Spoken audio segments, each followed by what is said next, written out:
Hello, and welcome to our podcast, Female Health 101, hosted by KMM Serenity Therapies Consultancy Services. And I am Kristina Matej. And I am Hetal Amin, and today we have a really exciting session for you. And I'm going to hand back over to Kristina for more details. Yes, I am a little bit nervous and also excited, and you soon find out why. And that's because today we're doing something quite different.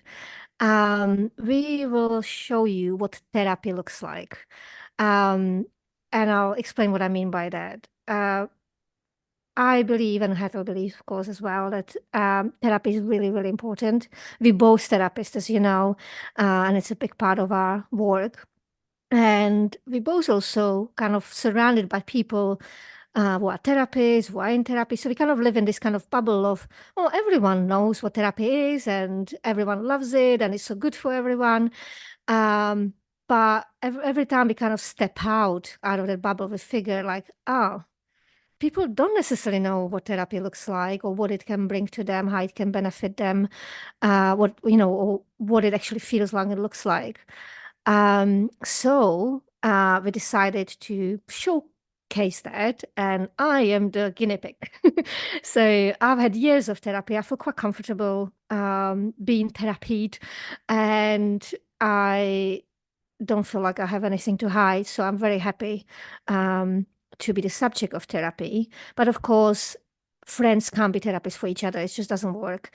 So we've invited someone to do this for us. And that someone is Chris Ward. He's a really lovely human being, an incredible therapist, and he works very much in the same ethos than Hetal and I work. So we feel like it really showcases our work as well as his. And he will later explain exactly what he does and will share all his details. But first of all, I will introduce Chris so you know who I'm talking to and who you're listening to. So Chris Ward is a registered nurse for mental health and UKASFP accredited solution-focused practitioner. He helps creative people find happiness and success through his private practice, Chris Ward Solution Focused Services. So he's completed his nurse training in 1996 and then worked in various NHS and private hospital settings in several cities until 2009, when he seized the opportunity to apply his skills and experience to help people negotiate the trials and tribulation of higher education. He worked at University of Surrey until 2022. His introduction to solution-focused practice in 2017 was through Brief, the world's leading center for the approach. They awarded him a certificate in solution-focused practice a year later, following 8 days training and submission of written paper.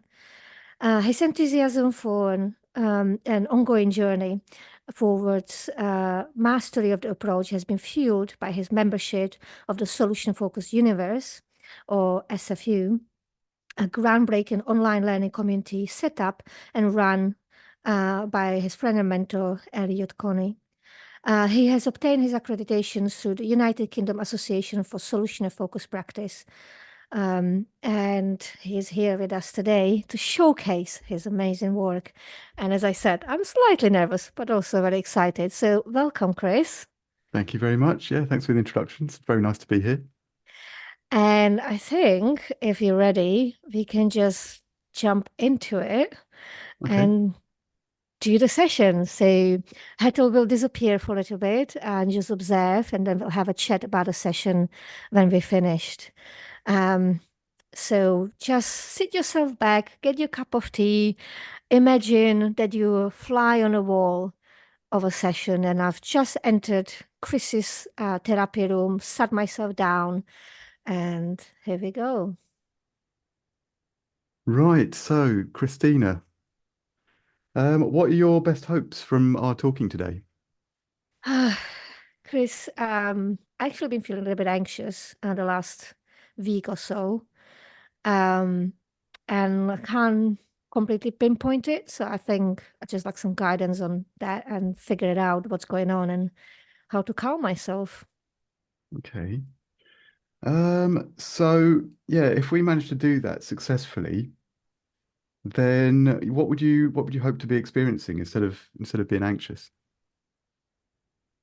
Ah, I would like to feel grounded, calm, resourceful. Yeah, just Okay. less jittery. I feel a bit, Hmm. buzzy. Yeah. Okay. So grounded, calm, and resourceful. Mm. So if our talking this morning gives you a sense at the end of it, we'll talk for about half an hour or so. Mm-hmm. Um, and if at the end of that you kind of get a sense of at least kind of going in the direction of being grounded and calm and resourceful, then that will have been a worthwhile use of time, would you say? Oh, absolutely. Cool. Yes. Okay, yeah, that's what we'll go for then. Right, okay, so to start with, if you were to wake up tomorrow morning, Mm. and somehow a change has taken place in you. So without worrying too much at this stage about how that would come about, Mm-hmm. if we just suppose that you'd made that progress overnight, Okay. so you're waking up tomorrow as the person that you're hoping to be. Mm-hmm. So this is you waking up as the grounded, calm, and resourceful you. Okay. Yeah. First of all, what time would you be waking up? Hmm. Depends what time my son wakes up, I think. I imagine around 7-ish. Okay. And so this is we're gonna talk about this in detail and kind of like almost in slow motion. Mm-hmm. So just thinking about it second by second is kind of it. This is you just starting that day. Okay. 7 o'clock in the morning, as you first open your eyes, Mm-hmm. this is before you've got out of bed or anything, you haven't moved yet. You're just kind of coming round. It's just as you're opening your eyes. What would be the first clue for you that you're waking up as you when you're grounded and calm and resourceful? Okay. But can I have my eyes closed because it helps me Yep. to. Yeah, Okay. yeah. And this is not how I normally wake up. This is how I wake up when I'm grounded, calm, Hmm. and resourceful. Okay. Yep.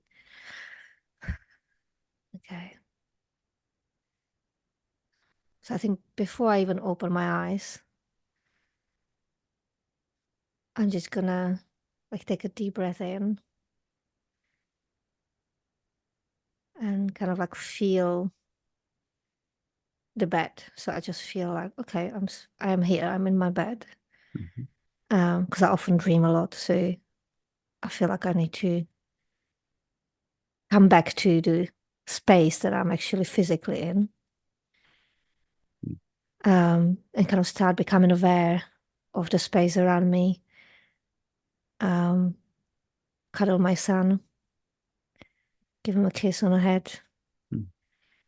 Um, and I think just enjoy that warmth, kind of, like when you're just waking up and the world's not really real just yet. And just breathe that in. Hmm. And I think then I'd do my visualization of my life ahead because that's something I started to do recently. Okay. And actually something I struggle with a little bit. Okay, so back to the moment. Um, yeah, I will focus on visualizing um, my life ahead, um, and kind of reconnecting with my body. So maybe doing a bit of a body scan. Hmm. Um, so kind of guiding myself through that, feeling the connection, and I suppose extending that as well into what I used to do in mindfulness meditation. So kind of extending that feeling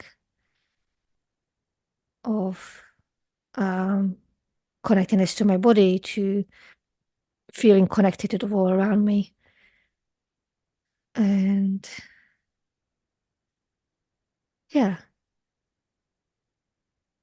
and then see what comes next, I think. Right. Now, so in amongst that, you mentioned cuddling your son, I think. hmm Yeah. hmm So that would be before you get out of bed. Yeah, he's in bed with me. Yeah. Right. Okay. What's his name? Oliver, Oliver. And how old is he? he's 5, just turned 5. Yeah. Okay. Right. So, um, now, when you cuddle Oliver, what might be something that he might notice about the way that you're cuddling him, the particular way, which would be a sign to him that you're calm? Well, that makes me quite emotional. Mm. Um,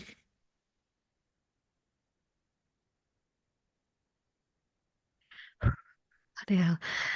Um, I think he would feel calm, because I feel like he picks up on my calmness, and he would feel loved and cozy and safe. Safe. Yeah, he would feel safe. Okay. And right, so from his response, how would you be able to tell that he's feeling cozy and safe?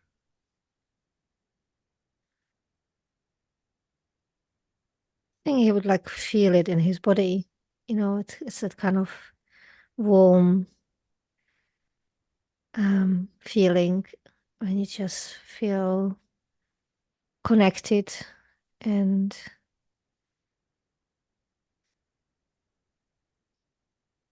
it's the hug, isn't it? You just feel held. Right. Yeah, so what I'm wondering is how you would feel that. So how would you be able to tell from the way that he feels in your arms, kind of thing?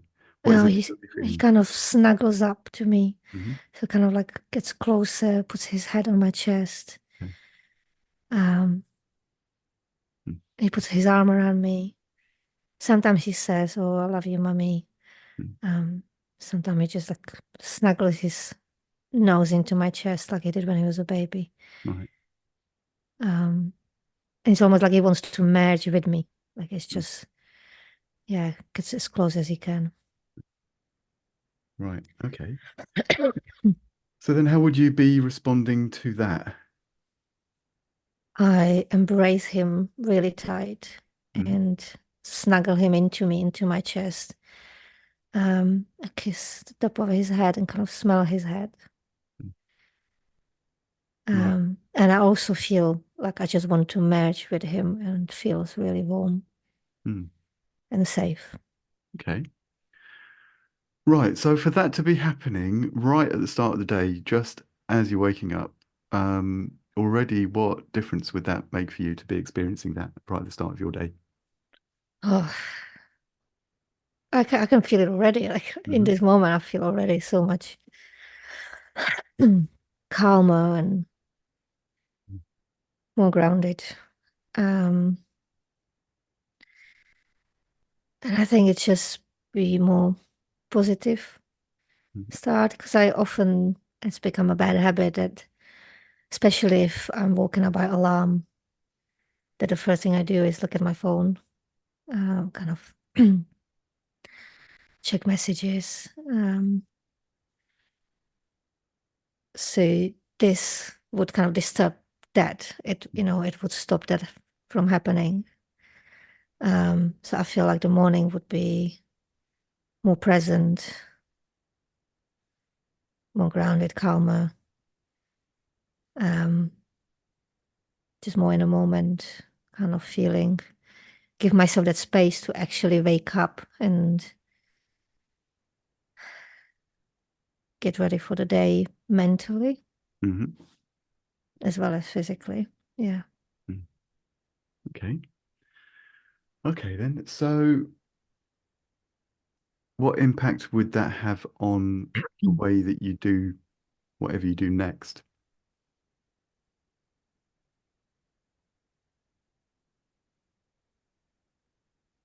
Well, I think I'm a little bit skeptical, but my hope is Mm, in the ideal world, if I start the morning like that, my hope is that I could start the morning a bit more in a flow, what I'd like to be doing in the mornings. And that's now I visualized and meditated a little bit to do a breathing exercise. I do the Wim Hof breathing to kind of again reconnect with my breath and with my body. Then get my son sorted, so get him breakfast and get him settled with that. And then maybe do some yoga and exercise. Um, and then like prepare my son for going for the day, whether we go into nursery or not, and prepare myself for the day before kind of getting on with whatever is ahead. Right. Okay. Right. Something I want to pick up on is you were saying like in an ideal world. So a key here is that we're just talking about a change taking place in you. So it may not be an ideal world. It may or may not. But it won't be any different, if you see what I mean. It's not necessarily, we're not talking about anything changing in the world, which has brought about the change in you at this point. Yeah. We're talking about tomorrow. So whatever you've got lined up for tomorrow still applies, whether or Yeah. not your son goes to nursery, whatever you've got like, on your schedule, all that kind of stuff, still there. Yeah. It's still tomorrow. The only thing that's different here is you. The change is taking place in you. Yeah. So it might not be an ideal world. It may or may not be, you know. Who knows? Um, it may or may not be. But what we're talking about here, what we're supposing is it is kind of like an ideal you to be waking up in that Yes. world. Yeah. You know what I mean? I agree with that. And I think Yeah, that's what I meant, because as you're right, it's not so much about what's happening in the outside. It's more, I think I'm questioning why I haven't been doing what yeah, I've just said I've been doing. And I think what normally happens is that I wake up exhausted because my sleep is a bit disrupted. And when I try to visualize, I keep drifting off into like dream world. So I get distracted, I get frustrated with that. As I said, sometimes I check my phone and I get caught up in that and completely disturbs everything because I end up laying in bed much longer than I needed to, and therefore don't have enough time to do mm, all the other things I wanted to do. So I think when I said in an ideal world is when I'm not doing these things right, that disturb what I in my heart actually want to do. yeah, Yeah. Oh, that's a bit of a home truth here. yeah, yeah. Hmm. So it's really kind of, yeah, no matter what your situation is tomorrow morning, what we're talking about here is kind of like how you would recognize that no matter what your situation is, um, you're recognizing yourself as grounded, calm, and resourceful. Mm, So I mean, yeah. so that's what you've begun to describe already. It's kind of like waking up in that way, doing those things slightly differently at the start of the day. The way you're talking about embracing Oliver, that Mm, kind of thing. That's part of you being that person. That's how you'll know that you're calm and yeah. Yeah. resourceful and grounded, and that kind of thing. It fits with that version of you, if you like. Yeah. So keeping that in mind, I'm trying to think. Yeah, I mean, there was you were kind of talking about some next steps there. So it's kind of preparing breakfast and doing yoga and that kind of thing. Hmm. As sort of going into the morning. Yeah, if you think about breakfast, maybe Yeah. think of an aspect of making breakfast for you and Oliver. Whatever Yeah, I comes to don't. mind. Yeah, I don't have a breakfast. I Right. don't Okay. So breakfast. so we're more talking about preparing his breakfast. Hmm. Okay. I'll tell you what. What would you be preparing for him? Uh, Usually what he asks for. So it tend to be either cereal with milk or cereal bar. He's not a massive breakfast person either. Hmm. Or if I have like baked muffins or something, so he might have that. Yeah. Okay. Um, and kind of give him a drink. Usually in the mornings, that's his time to watch his stuff on a tablet because we don't tend to do it during the day or evening. So that's how he has a breakfast while I kind of sort myself out and do things I need to Right. do. Okay. Um, okay, so if we go with if he's going to have a bowl of cereal, Hmm. if that's something that's likely for him to ask for. Yeah. Um, right. So if you think about making a bowl of cereal for Oliver is something that you're used to doing. You do that, quite often, I Hmm. would imagine. Um, this is you doing it on a morning when you're at your most grounded and your most calm and most resourceful. Hmm. So that being the case, what might be even slightly different that you might notice about the way that you're making him that bowl of cereal?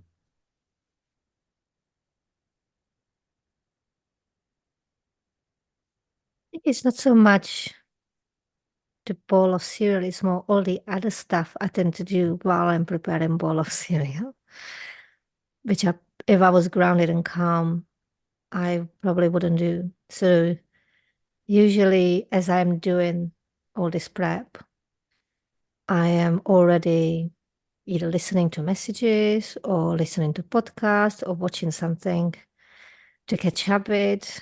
Um, so, and I do that really through the whole morning. I'm multitasking. Yeah. And I feel like on a days when I am feeling grounded on a rare occasion, Mm, I don't do that. I'm totally focused on what I'm doing and just do one thing at a time. mm. Um, hmm, okay. Another home truth. Right, okay. Um, yeah. Yeah, okay. So what difference would that make to the way that you're preparing his bowl of cereal? I think I'll be just more present with it, Mhm. as well as I think it be kind of smoother, less distracted. Um, I'm probably less likely to spill the cereal everywhere or pour milk that's gone off, which has Mhm. happened in the past. Okay. Um, yeah, I'll probably be more present with what I'm doing, which Yeah. would contribute to staying calm because pouring cereal doesn't tend to cause anxiety to me. Mm. Um, it's more likely to be something I've listened to or watched that would do that. Mm. Mm. So for Oliver to witness you preparing his bowl of cereal in that way, in that really sort of present way, what difference might that make for him?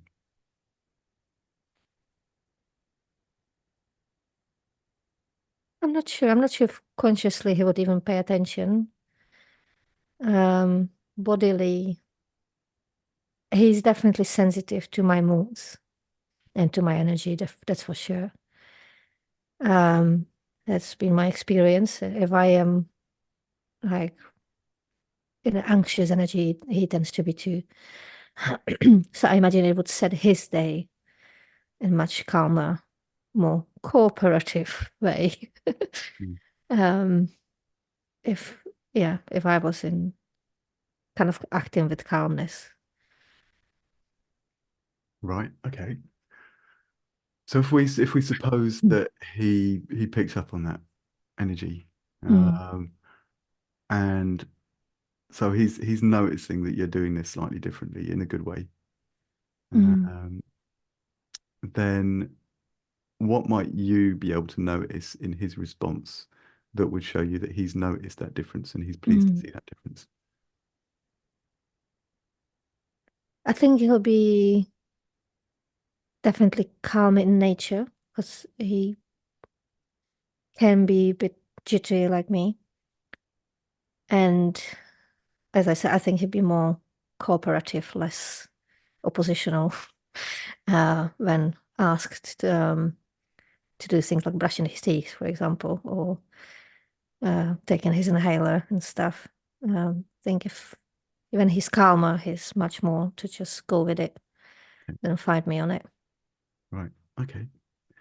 Um, right. In which case, yeah, for you to kind of recognize him being more cooperative in response to you being present, what might that kind of do for you? Oh, that will definitely help keep me calmer. Because I get triggered when he's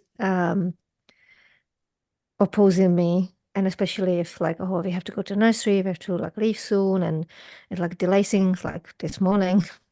Um, it stresses me out, definitely causes me anxiety because um, you know, growing up, my mom would deal with it by giving me a slap around the face, and the fear would stop me from being oppositional. Obviously, that's not something I am willing to do with Ollie, and so sometimes I feel like I'm running out of tools. I don't want to coerce him either. I want to bribe him. Not that he is bribable, he just doesn't care. um, so it causes me a lot of stress because I feel out of control. I feel like, oh, like, what can I do here? Like, I just have to be late, and I don't like being late. And yeah, but funnily enough, like, if I just check myself, and offer emotional support in his meltdown, it tends to dissipate much quicker. But that means I first need to get over my stress response, which sometimes is really hard. So suppose when he is calmer, I am calmer. Therefore, we don't get into this cycle of stress responses. So it just sets up the whole day and much better flow, I suppose. Yeah. Okay. Right. Let me see. So before we go on now, I want to kind of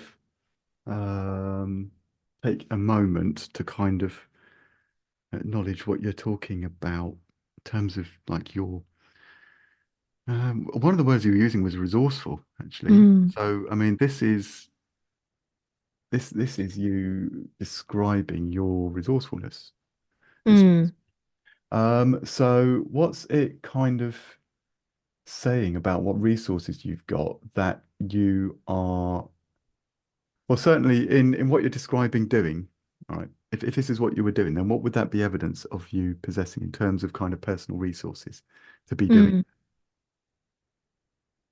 mm, okay. I suppose the resources are my knowledge, my experience as a therapist, as well as therapy. So having had therapy over years and years, um, kind of knowing what I'm meant to be doing in this situation, so it doesn't spiral too far along.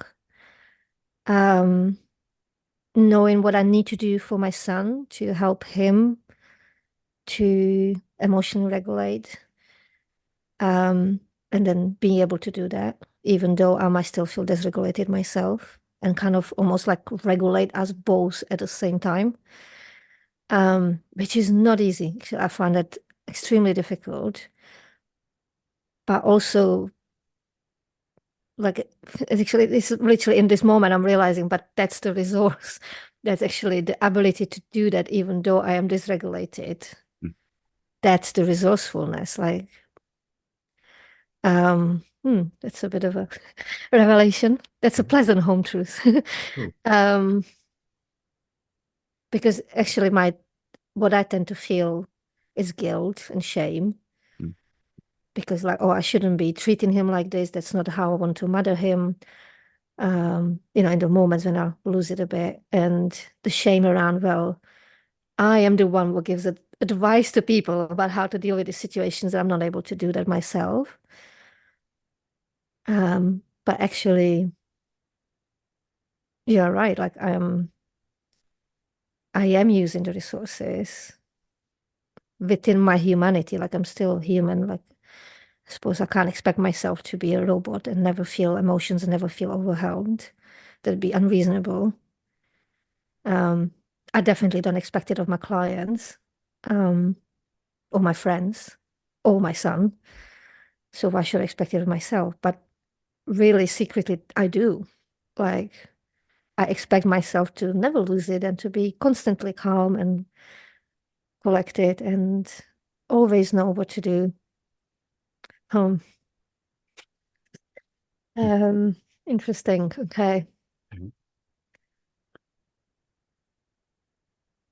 Well, this is now added to my resources, knowing that's what I expect of myself, and therefore being kinder to myself in those situations, I think. Right. Hmm. Mm. And let me see. Right, one of the things you were saying is that it's not easy. It's kind of life being what it is. With all the pressures, all the distractions, whatever, with all the things in life that can get in the way of you kind of being your ideal self in any given moment. And yeah, kind of acknowledging the fact that, yeah, I mean, it's just, yeah, it's part of just being a human being is that, yeah, no one is being their ideal self all of the time. Like I say, it's kind of, you do your best. Um, Talking about recognizing your ability to do that, to kind of, certainly at least be trying, certainly to be able to describe how you would know that you're being the mum that you want to be, being the self, the you that you want to be. You're talking about it. The way you were describing it there was it's something that you've got the ability to do in spite of dysregulation. I think the way you put it. So it's a difficult thing to do, and you're talking about managing to do that difficult thing. Yeah, So what? So it most is of it the time. yeah, exactly, most of the time. Yeah, I mean everything. I think we can only really be talking in terms of sometimes. Kind of thing. Everything is, Yeah, good it's as definitely sometimes. not always, No one absolutely is not. always doing Yeah. the same thing. Yeah.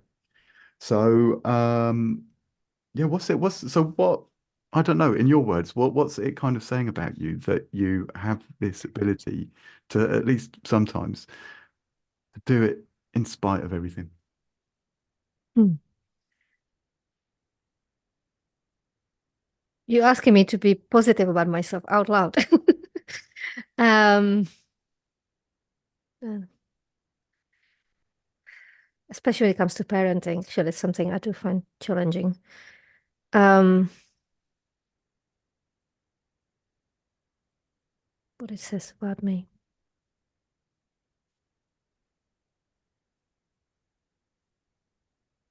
I think it says that I'm willing to keep learning. I'm willing to keep getting better at this. I'm willing to admit when I'm not being my best or when things don't go as well as I would like them to, and not let that be the end of it. Like I am still, despite failing relatively often, um, I still keep striving to do better. Like every new tantrum and meltdown, whether mine or Oliver's, it's an opportunity to do better, to manage it maybe a little quicker, maybe regulate myself a little sooner, um, maybe respond less loudly. Hmm. Um, yeah, until hopefully one day I'll be able to do it before the tantrum even starts, But yeah, for now, I feel like at least I keep going.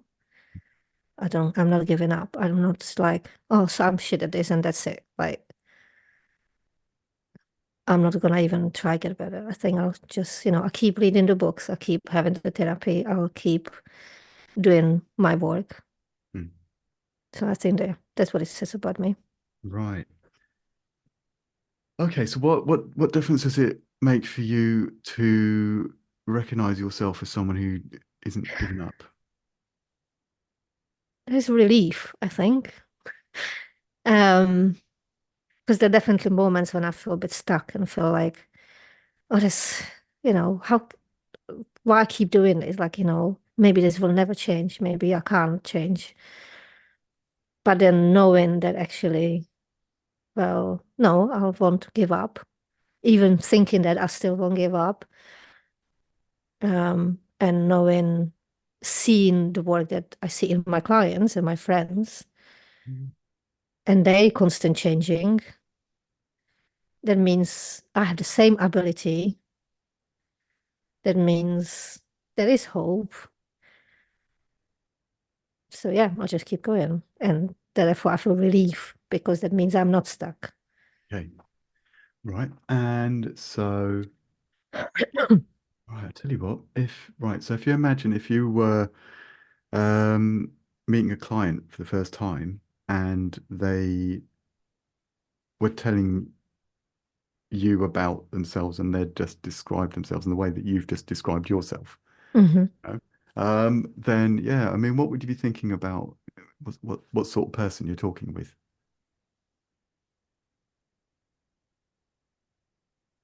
I'm talking to my ideal client, someone who is open and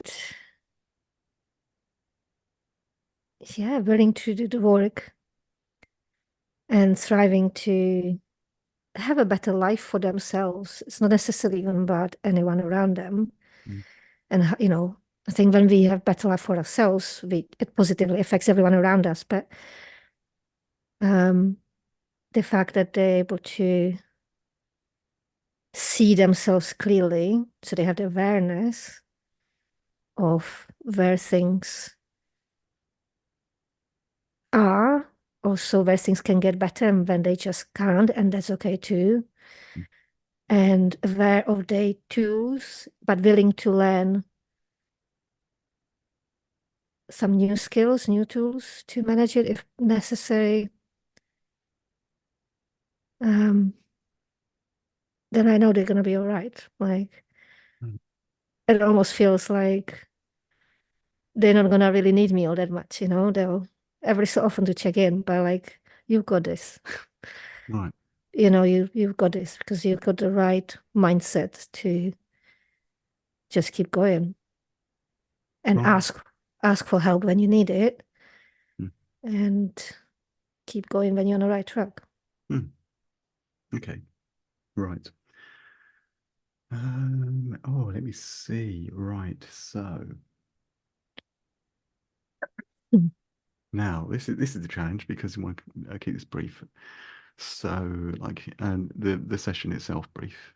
Mm-hmm. We're looking at kind of 5 to 10, well, I think 10 minutes at the most would Mm-hmm. be. I haven't been paying that much attention to my clock, but I think we got 10 minutes would be half an hour. So let me see. Right. I'll tell you what, actually, what we could do at this stage is check in a little with how we're doing in terms of talking about you recognizing yourself as grounded, calm, and resourceful.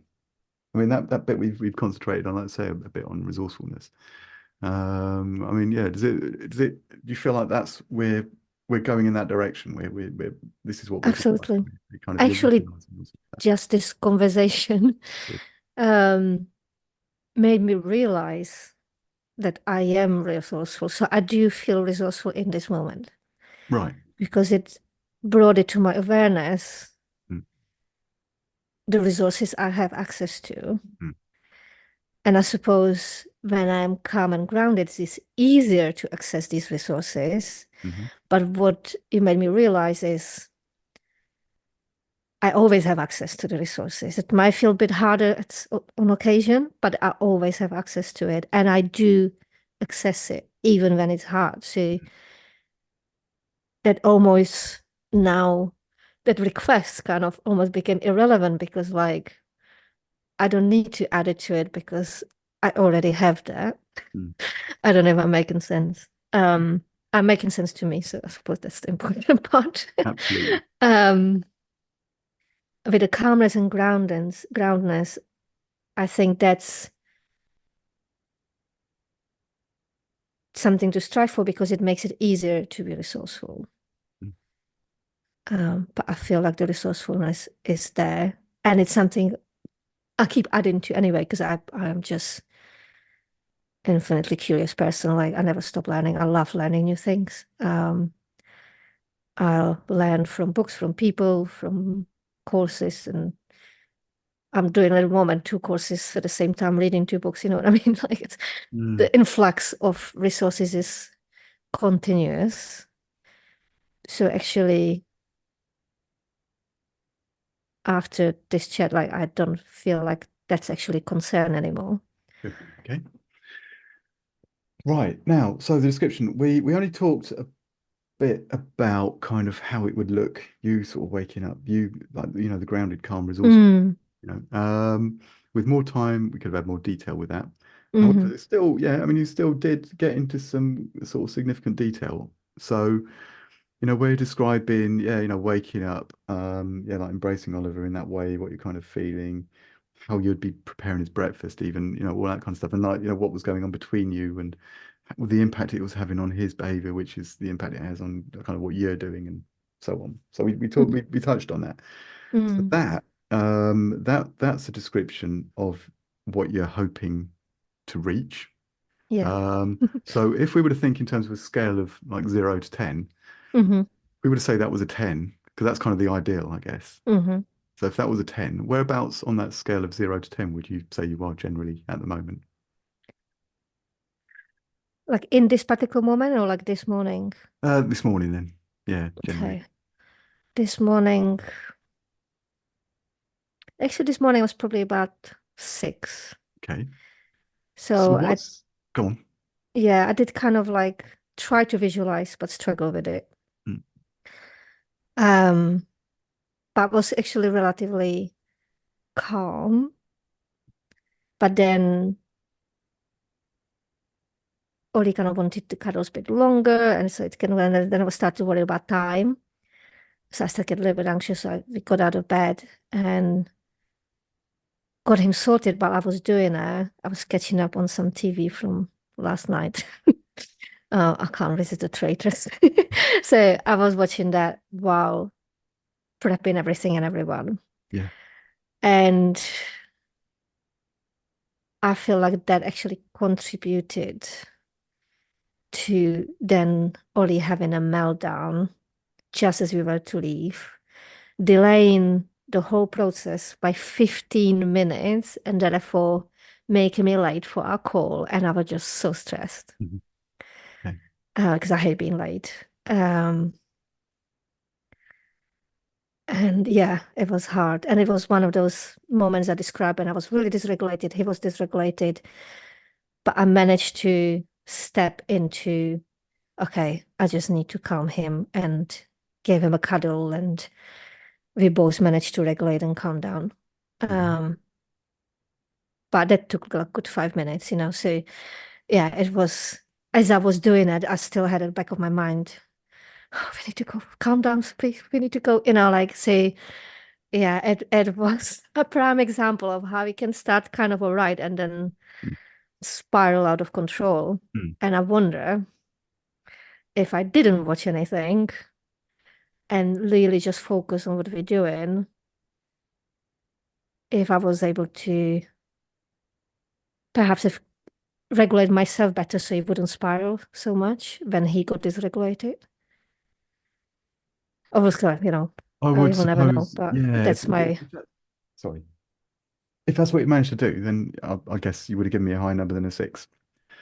Um, the fact that you managed to, I think, sort of step into that, I think was a phrase used, but you know, the fact you managed to do that to the extent that you did is how come it's a 6, and not a 5.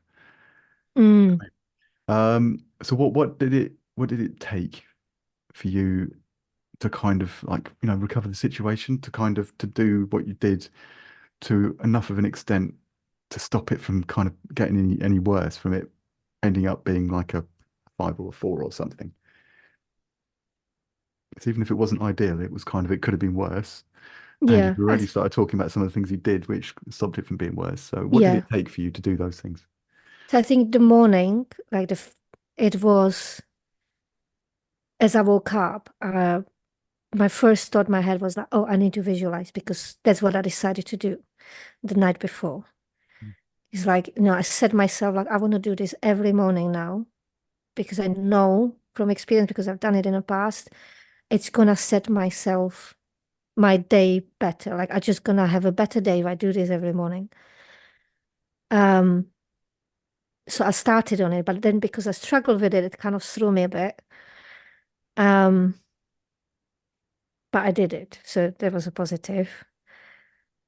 And then when the meltdown happened, I think it was interesting actually, because what happened is like I walked through a gate, and as I walked through the gate, it's almost like the change of, like they talk about walking through like a threshold. It's like reset, and I was like, oh, what am I doing? Like, I'm just making things worse here, like, because I was really riled up. So I turned back and gave him a cuddle and calmed everything down, and within a few minutes we were able to leave. So maybe walking across thresholds is the thing for me, with emotional regulation. Actually, that's a good point. And then just walking, the fact that I was, after I dropped him off, I just walked back in silence, and I walked very fast. And that really helped to kind of release that jittery energy, I think. And because I've texted you, I'm running late, I felt like, okay. It's going to be all right. And I just focused on calming myself and breathing. Yeah. Okay. If we suppose that you, let me see, having sort of start today and sort of arrived in today at about a 6 out of 10.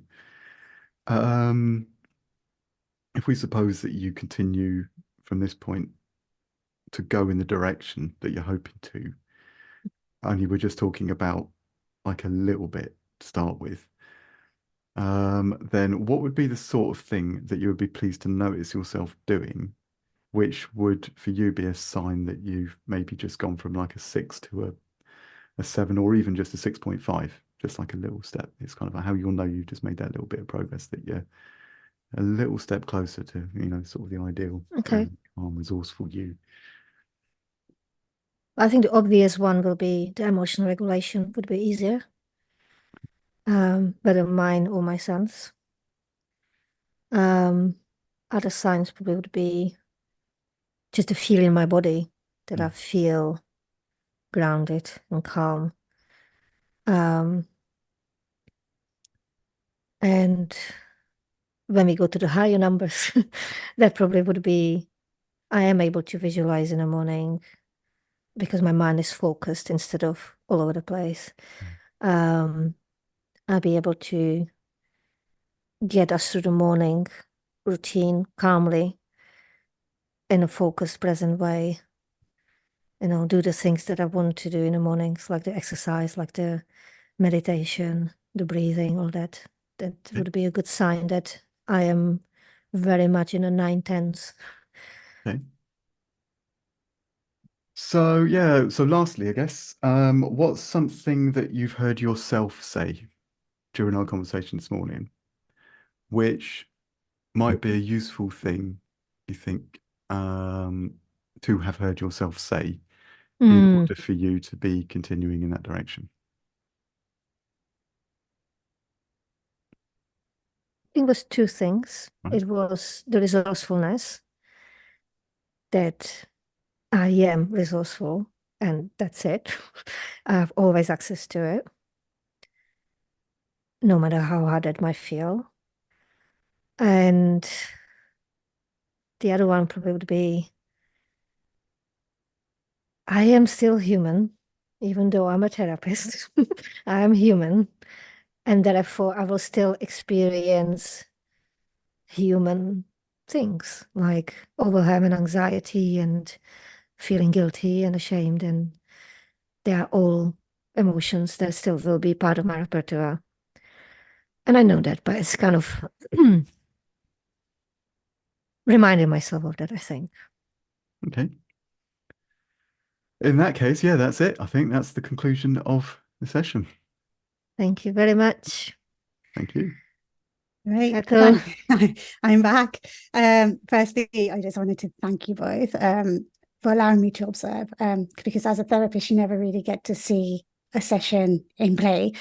And there were so many things about that session that was just reminded me how powerful therapy can be. And in some ways, I've always described it when I've had therapy before, and when I've had clients kind of explain to me what they've experienced. It's almost, for me, it was almost like magic. Like I can never find the right words to describe that experience. And I've got a few questions for you both. But firstly, thank you so much, Chris and Kristina, for allowing me to observe your session, because it is a very personal thing. So while Kristina just collates her thoughts and everything else, Chris, I do have a question for you. And I was just wondering, actually, and it's really about your particular practice, if you can explain a little bit more around how solution-focused therapy works. Yeah. How it works, I think, is speculation. I think it comes down to a theory of change. Most practitioners would say it works by acknowledging yeah, like a theory of change. The thing with solution focus that kind of sets it apart slightly is that it's a different type of evidence based. It hasn't arisen from a theory. It's the other way round. It's kind of arisen from observed practice. Yeah. And what people have seen in evidence seems to be the thing that is working, that's helped moving people forwards. And then the approach is kind of based on that. It's based on observations of what seems to work. So, and it's basically, I mean, hopefully it's one of those things where it would be apparent from, if you were to like replay that session, it would be apparent that kind of what I'm doing there is kind of taking a particular stance. It's all about having a particular stance towards the client. And a way of kind of summing it up in a way is kind of, it's three things. There's kind of three self-evident truths which we choose to kind of hold dear and really hold on to doggedly throughout a session. And those three things are kind of, so the first one is that whatever the desired outcome is, at the start of the session where I was kind of saying, what are your best hopes for this? What are you hoping that will be different about you? That kind of thing. That's the desired outcome. So whatever it is, the client is capable of achieving that. Yeah. And that's something which we really have to hold on to. You've got to not doubt that kind of thing. All right. So that's the first thing. Second thing is that they've kind of got everything that they need in order to achieve that. And yeah, I mean that would have showed up in the bit where we're kind of talking about resources. Really, it's essentially what I'm asking is, how do you know that you can do this? It's kind of, and yeah, what sort of person are you that you are able to do this and that kind of thing.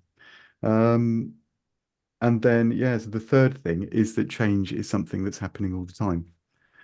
So if someone is saying, what they're really hoping for is to be really grounded and calm, then you can guarantee there are times when they're grounded and calm. Yeah.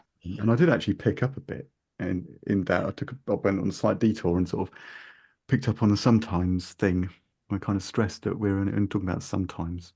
But that sometimes is a useful thing, and it's part of the thing that makes therapy effective, is acknowledging that no one is one thing all of the time. So if someone is coming into therapy saying, I'm really anxious, I'm here because I'm really anxious, then at least they're not anxious all of the time.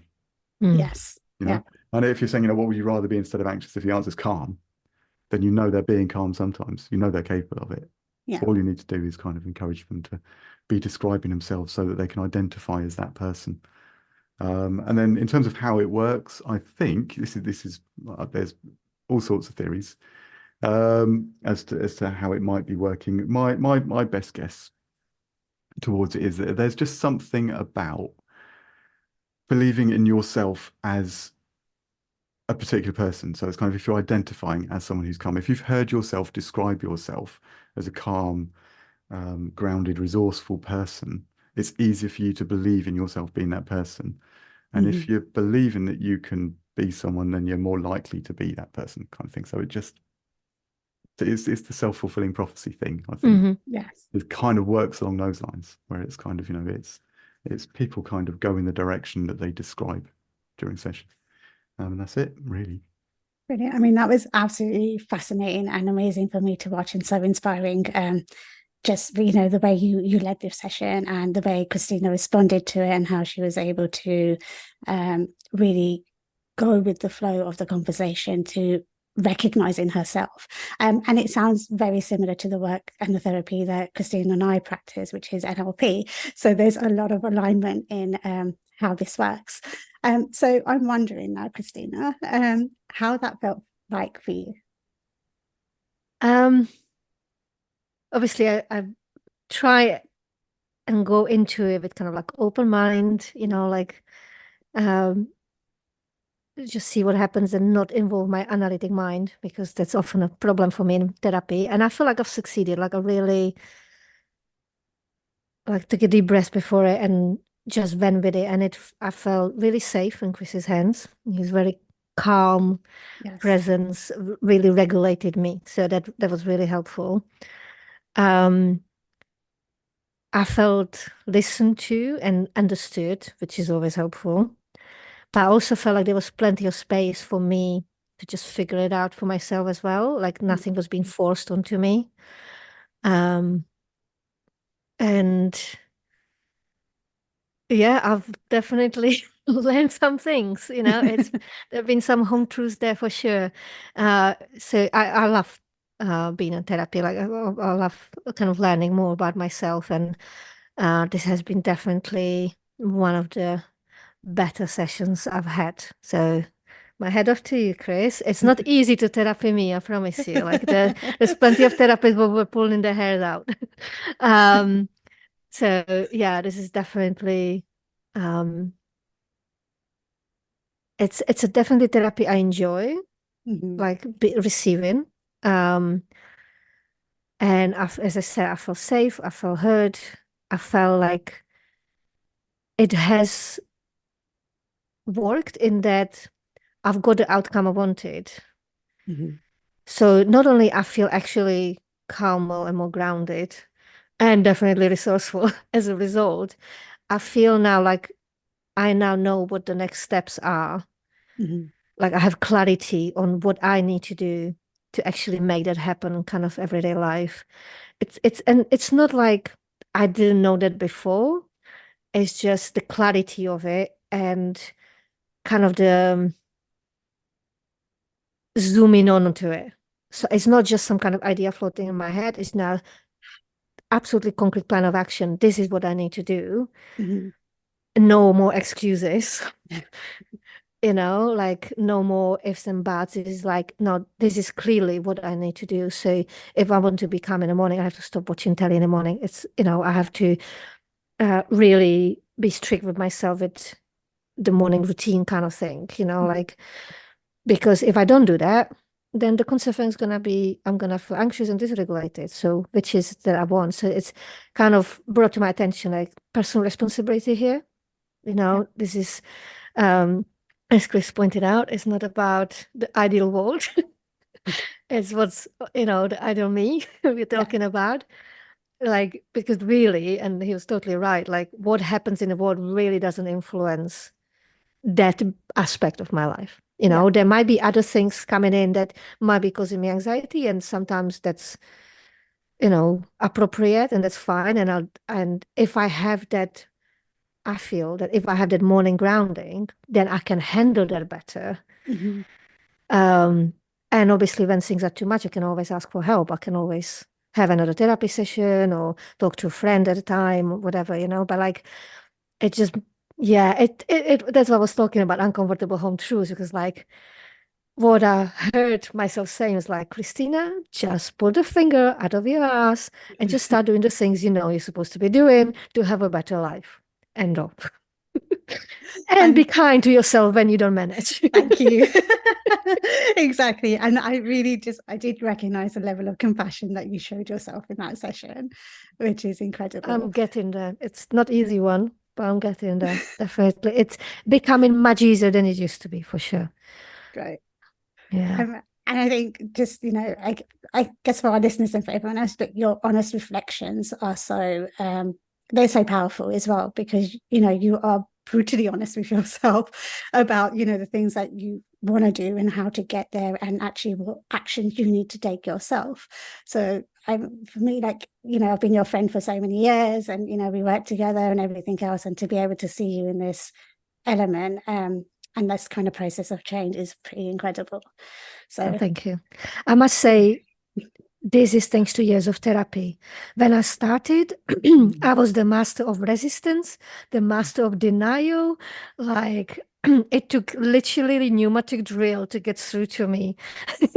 So in some ways, Chris had it a little bit easier than, the first therapist I've had. some of the earlier ones. Because the path was a little bit trodden for him.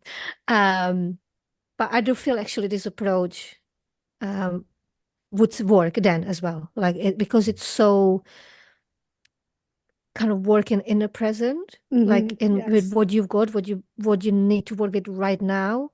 That it's not necessarily about digging deep into some trauma and like deep stuff. Like sometimes it comes up and that's fine, but it then comes up organically instead of looking for it. Yes. And that you can actually help people to find the resources they need right now just to manage what's happening for them right now.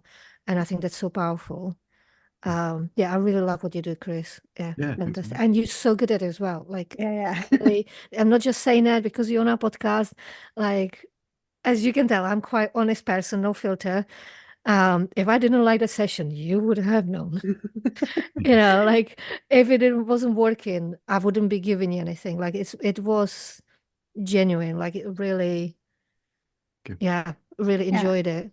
And I feel like I've got a lot out of it. So thank you for the free session. It's been amazing. But also, Chris, as you did the session with Kristina, I wasn't on camera, so you couldn't see me, but I was going through that process as well. And it still impacted me as much as it did Kristina. Like I can still see myself having those conversations and kind of working through, okay, what would I need? What did my morning look like? How did this work? And Kristina and I have similar morning situations with our children. So it was really applicable, but actually found myself thinking, I need to book a session with Chris. I need to have my own session. And it was really, really brilliant to watch. But and I think, Kristina, do you want to add anything else to that before I go on to Chris? Not really. No, I think I've been talking for a long time now. I think. Right. Well, so Chris, I just wanted to know from your perspective, really, how that felt for you as a practitioner.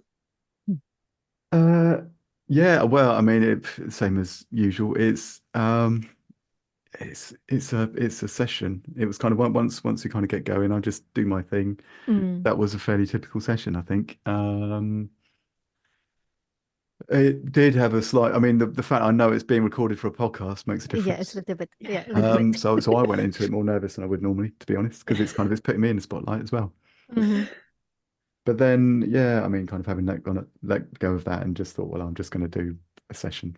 Then yeah, it was for me. It's fairly kind of autopilot, to be honest. But then it's taking me years to get to that point.